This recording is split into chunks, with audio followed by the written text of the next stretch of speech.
Assalamualaikum warahmatullahi wabarakatuh. Alhamdulillahilladzi an'ama bi ni'matil iman wal islam. Wassalatu ala sayyidina Muhammadin khairil anam. Amma ba'du. Hadirin para netizen yang dimuliakan Allah Subhanahu wa ta'ala. Pada kesempatan video kali ini kita akan membahas manuver HRS dan FPI-nya. Membahas tentang langkah-langkah strategik untuk dalam tanda kutip memenangkan pertempuran. Memang HRS dengan FPI-nya ini pemain ulung berpengalaman dalam dunia politik, dalam dunia ontran-ontran. Kesananya provokasi, agitasi, propaganda, framing, kemudian melakukan tekanan-tekanan, ancaman-ancaman, dan lain-lain. Mereka rajanya. Sekelas Jokowi, waktu itu presiden, itu dibuat ketar-ketir, dibuat kelimpungan oleh HRS dan FPI-nya ini. Apalagi cuman PWI LS. Begitu kira-kira. Maka harus kita akui piawainya HRS dan FPI ini dalam melakukan strategi, bahkan pemutarbalikan fakta, bahkan memenangkan opini. Dan perlu diketahui bahwa sekarang ini kita sedang menghadapi suatu kekuatan besar. Orang dengan power besar, kelompok besar yang berpengalaman bertahun-tahun dalam tanda kutip bertempur di belantara NKRI ini. Dan sudah keluar masuk penjara. Itu kita akui. Maka salah satu kepiawaiannya HRS atau skill HRS memenangkan opini ini adalah dengan memanfaatkan isu bentrok Pemalang sebaik mungkin diolah. Dengan harapan merekalah pemenangnya. Apakah begitu? Akan berhasil? Kita lihat. Salah satu kelemahan HRS dan FPI adalah hasil atau bukti nyata. Kenapa strategi HRS dan FPI ini banyak berhasil? Artinya memenangkan opini. Karena mereka memanfaatkan status keturunan Nabi untuk bisa dipercaya itu. Yang kedua, mereka memanfaatkan nama umat Islam sebagai pembela Islam untuk meraih simpati. Kita demi Islam, kita demi Islam, kita demi Islam. Itu jualannya. Fakta di lapangan, mereka itu siapa? Bagaimana mereka aksinya? Bagaimana prinsip-prinsipnya? Akhlak-akhlaknya, pendapat-pendapatnya. Itu yang harus dilihat. Baik itu oleh kita, PWRS, maupun pandangan dari masyarakat umum. Itu rumusnya. Jadi, lihat hasilnya. Lihat penampakannya, lihat penampilannya. Seringkali apa yang dia ucapkan, apa yang dia nasihatkan, apa yang dia katakan, itu adalah kebalikannya, hakikatnya. Ini kan ciri-ciri penipuan, ciri-ciri pembohongan. Dari segi kata-kata, dari segi orasi, dari segi marketing, ini mengarah ke A. Tetapi versi sebenarnya adalah B. Begitu. Jadi kata-katanya A, seringkali yang terjadi adalah versi sebaliknya. Contoh, kita adalah para keturunan Nabi, Ahlul Bait. Jadi kalau muslim yang baik itu harus menghormati kepada Nabi, memuliakan para keturunannya, memuliakan para ahlul baitnya. Itu adalah versi marketing. Tetapi yang harus kita respon, kita maknai adalah sebaliknya. Kita bukan keturunannya, kita bukan ahlul baitnya. Contoh kedua, kita harus jaga NKRI, kita cinta NKRI, kita perjuangkan NKRI. Itu versi marketingnya. Versi sebaliknya apa? Kita tegakkan syariah. Jadi tidak bisa NKRI itu bersyariah. NKRI itu Pancasila. Kalau syariah diterapkan dalam negara, ya tidak NKRI lagi. Syariah itu untuk warga saja. Tidak mengejawantah, tidak berupa peraturan-peraturan yang resmi ditetapkan oleh negara. Dan syariah di masyarakat itu pun terbatas. Tidak semua bisa dijalankan. Seperti jinayat-jinayat, hukum-hukum potong tangan, kewajiban cadar bagi seluruh perempuan, hukum rajam, dan lain-lain.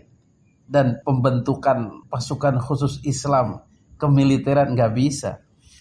Contoh yang lain adalah ketika kami diserang, kami diprovokasi, kami jadi korban. Sebenarnya aslinya kami yang menyerang, kami yang memprovokasi, kami yang menimbulkan korban. Dari mana kita tahu? Dari hasil, dari fakta. Ketika diinvestigasi, maka sebaliknya lah yang muncul. Mungkin itu klaim boleh-boleh aja klaim sendiri, tapi fakta di lapangan kan lain. Setiap orang bisa, seperti halnya dilakukan EP juga sering berorasi, berdemo, dan itu kami juga punya hak untuk berdemo, untuk menyatakan suara dan pendapat, begitu kan. Tapi dalam hal penyerangan itu nanti kita buktikan siapa yang melempar duluan dengan batu. Kami tidak ada membawa, sepanjang jalan itu bersih dari batu. Bahkan batu yang digunakan senjata itu yang sama anak-anak laskar dikembalikan justru dari pihak mereka yang melempar batu. Dan yang lebih tragisnya ini yang menggunakan senjata tajam. Begitu buasnya, begitu kejamnya, begitu brutalnya mereka menggunakan senjata tajam untuk menghabisi laskar-laskar kami dari PWI. Seperti tidak ada rasa perikemanusiaan. Ini yang harus dikhawatirkan. Inilah adalah hasil doktrin atau didikan dari Rizik Syihab, mendidik anak bangsa untuk berbuat seperti itu. Apakah ini negara akan membiarkan seperti itu generasi demi generasi? Makanya kami tidak ingin anak-anak kami, lingkungan kami terdoktrin dan terbentuk karakternya seperti itu. Begitu. Begitulah framing HRS dan FPI-nya yang kemudian banyak memenangkan opini. Tetapi orang yang cerdas tidak akan tertipu. Mereka akan melihat faktanya dulu ketimbang mendengarkan ocehan-ocehan mereka itu. Maka dalam kasus Bentrok Pemalang pun biar begitu. Mereka memframing berkoar-koar seolah-olah orang yang baik, mungil, imut, lucu, sedang mengaji. Kemudian diacak-acak oleh orang yang jahat. Ya, lihat faktanya. Apakah mereka selucu itu, seimut itu, sebaik itu? Tentu kan tidak. Orang seluruh Indonesia sudah tahu rekam jejaknya HRS dan FPI-nya itu. Apakah mereka lucu? Apakah mereka imut? Justru mereka sebaliknya. Garang, keras, kasar, dan bukan pengajian. Tetapi mimbar provokasi, membakar emosi mukibinnya, bukan umat Islam seluruh ya.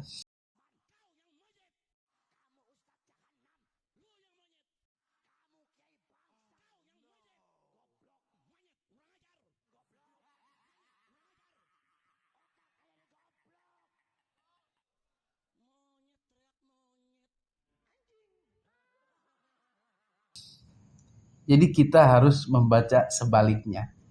Jadi kalau mereka mengatakan pengajian yang lagi enak-enak, lagi sejuk, lagi imut, kemudian kami diserang, kemudian kami korban, mereka bawa senjata tajam, mereka adalah PKI, itulah harus dimaknai sebagai kebalikannya. Jadi begitu rumusnya, memaknainya versi kebalikannya. Karena mereka memang pintar memutarbalikan, pintar membungkus fakta menjadi kata-kata yang manis. Manis di bibir memutar kata, malah kau tuduh akulah segala penyebabnya. Siapa terlena pastikan terpana. Nah itu yang cocok, jangan terlena. Keamanan, siap tetap damai, siap tetap tenang. Nah, damai itu indah tidak? Tenang itu indah tidak? Indah saudara. Ahlus sunnah suka kedamaian. Yang suka mengganggu pengajian, saudara, yang suka mengganggu kiai, yang suka mengganggu habaib, kalau dia ngaku ahlus sunnah, bukan ahlus sunnah, ahlul fitnah. Betul? Betul? Saya mau tanya, ahlus sunnah suka mengganggu tidak? Ahlus sunnah memusuhi kiai tidak? Ahlus sunnah memusuhi habaib tidak? Ahlus sunnah memusuhi keluarga Nabi tidak? Ahlus sunnah membubarkan pengajian tidak? Jadi yang suka membubarkan pengajian ahlus sunnah atau ahlul fitnah? Ahlus sunnah atau ahlul fitnah? Ayo saya mau tanya yang suka bubarin. Tapi fokus pada fakta, fokus pada hasil, fokus pada kenyataan. Ketika bicara PWLS itu PKI, maka versi sebaliknya fakta menunjukkan bahwa mereka lebih dekat kepada PKI. Misal dari negeri asalnya Yaman. Yaman itu kan negara komunis. Negara Arab, negara Timur Tengah berhaluan komunis pertama. Yaman itu. Maka sebagai negara komunis, faham-faham komunis itu tidak aneh lagi. Bahkan mungkin sudah jadi pegangan hidup mereka. Yang kedua, DN-Aidit, tertulis A-I-D-I-T. Sebenarnya Aidit, marga Aidit. Itu adalah Ba'alwi, pengakuan dari keluarga besarnya. Mereka mengakui sendiri. Walaupun dibantah oleh Robitoh Alawiyah karena ini berpotensi memperburuk citra Ba'alwi. Mereka teriak PWLS PKI, sebenarnya yang dekat dengan PKI ya mereka. Nah, itu rumus sebaliknya ya. Hadirin yang dimuliakan Allah Subhanahu wa taala, di samping pintar memutarbalikan fakta, mereka juga pintar melobi. Nah, ini juga keahliannya. Tadi itu mereka punya dua alat. Pertama, mengaku keturunan Nabi. Kedua, mengaku membela atau memperjuangkan Islam. Sehingga dukungan datang dari mana-mana. Termasuk dalam hal lobby-melobi dan mempengaruhi orang-orang besar. Orang-orang berpengaruh di Republik ini dan para aparat, baik TNI maupun Polri. Mereka akan terpana dengan kata-kata manis, dengan kata-kata yang menggugah, positif dan lain-lain. Tetapi hasil akhirnya tetap yang kita lihat di lapangannya. Radikal ya radikal. Bengis ya bengis. Keras ya keras. Kasar ya kasar. Caci maki ya caci maki. Ingin syariat Islam ya syariat Islam. Itu yang harus kita lihat. Termasuk dalam hal ini ketika melobi polisi, melobi politisi, DPR. Mereka menggunakan kata-kata yang manis ini untuk meminta dukungan. Dan banyak diantaranya yang kena, yang ikut malah membela-bela HRS dan FPI-nya itu, termasuk polisi kemarin itu sampai bersedia mengamankan, mengawal jalannya pengajian HRS. Mereka tidak melihat fakta, mereka tidak melihat rekam jejak si polisi itu. Itu kan terpana, tertipu dan bodoh lah begitu sebenarnya ya. Udah dibahas kemarin, tidak cerdas polisi itu atau pejabat-pejabat itu. Mereka memperhatikan kata-kata, tidak memperhatikan fakta.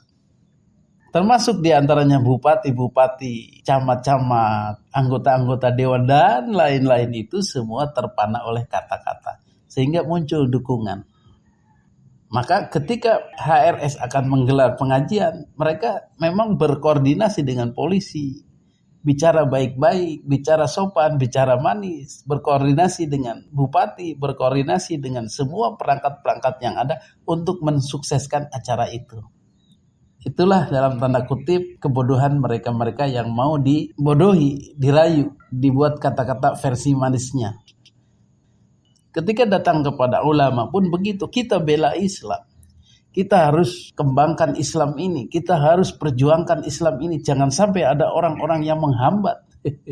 Kita harus jihad. Nah, si kiai atau ulama pun ikut terpana lagi sehingga mendukunglah. Tetapi pada kenyataannya Islam yang disajikan adalah Islam versi dia. Yang seperti apa? Ya kenyataannya saja, lihat faktanya Islam seperti apa yang diperlihatkan, yang disajikan di depan umum itu. Sehingga si kiai ini kemudian ikut andil dalam tanda kutip meracik dan memasak sajian Islam model HRS ini. Itu kan bodoh lagi. Hadirin yang dimuliakan Allah Subhanahu wa taala, maka yang sudah aware ini, yang sudah faham ini, yang sudah cerdas ini, yang sudah melihat, sudah fokus pada fakta ini, ya sebagian besar PWLS dan pendukung Kiai Iman. Mereka tidak bisa dibohongi lagi, mereka tidak bisa ditipu dengan kata-kata, dengan ucapan-ucapan manis. Dari segi manapun tidak percaya lagi. Kami keturunan Nabi, oh tidak percaya. Kami tidak memprovokasi, oh tidak percaya. Kami membela Islam, oh tidak percaya.